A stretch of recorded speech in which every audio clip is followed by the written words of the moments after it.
Welcome back. With the cyclospora outbreak still sickening people in nearly every state and 6 hospitalized here in Louisiana, there's been fresh interest in backyard gardening. And August begins a new growing season here in Louisiana.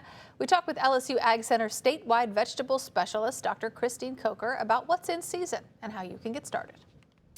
Dr. Coker, I know that August 1st is the start of a new season in Louisiana. Can you tell me what kind of things people could plant? So we have a lot of options because we have such a long growing season. We can actually replant a lot of the things for our fall gardens that we planted for our spring gardens because we still have a ton of summer ahead of us, fortunately or unfortunately. So a lot of things we planted in the spring, we can plant again. We can still plant okra, we can still plant tomatoes, we can still plant peppers. All those things are still game. Once we cool off a little bit, then we can start thinking about those cold crops like broccoli and cauliflower and cabbage and collards. Have you seen people have a little bit of a renewed interest or a new interest in gardening because of some of the produce issues we have had nationally recently? Absolutely. And so, one of the most preventative things you can do uh, to sort of avoid the cyclospora is to either grow your own food or to buy local produce. And I can't stress this enough. Most of our produce comes from way far out of state.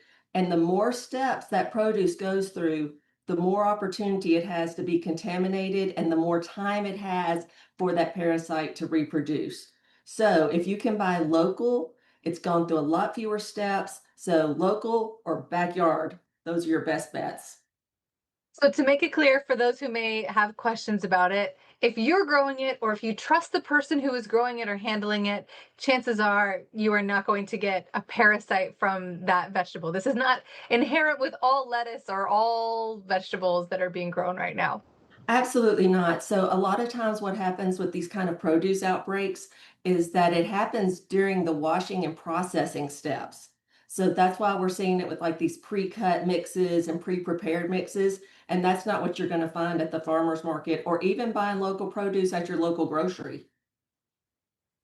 So, as we get into this new growing season, what kind of tips do you have for people if this is maybe their first time having a vegetable garden or they're interested in just making theirs better from last growing season? So a couple of things to keep in mind is good garden hygiene. So all that summer stuff is starting to wear out, and you've got old dead plants. You may have some squash that were too big, and you kind of threw them in the middle of the row. So now is a great time to clean all that up because you don't want to harbor pests and diseases. So it's a good time to clean up your garden. Also, make sure that you have water close by. Um, it's so hot and we are so dry. And if you're having to drag a hose out to the garden every day, you're going to be less likely to keep up with it. So, as we get more into the fall months, what other kinds of things can you leave room for to plant a little bit later? What is kind of the best time to plant those fall crops that need a little bit of cooler weather? Yeah. So it really has more to do with nighttime temperatures than daytime temperatures. So once we sort of hit fall and we start having cooler nights, that's when you know that's the trigger is there to go ahead and start planting those fall vegetables. So leave a little room for like your mustard greens and your collard greens and cabbages. You're going to want to start planting those when you get a break in the weather because they'll still do fine with warm days, but they do like a little bit of a cooler night.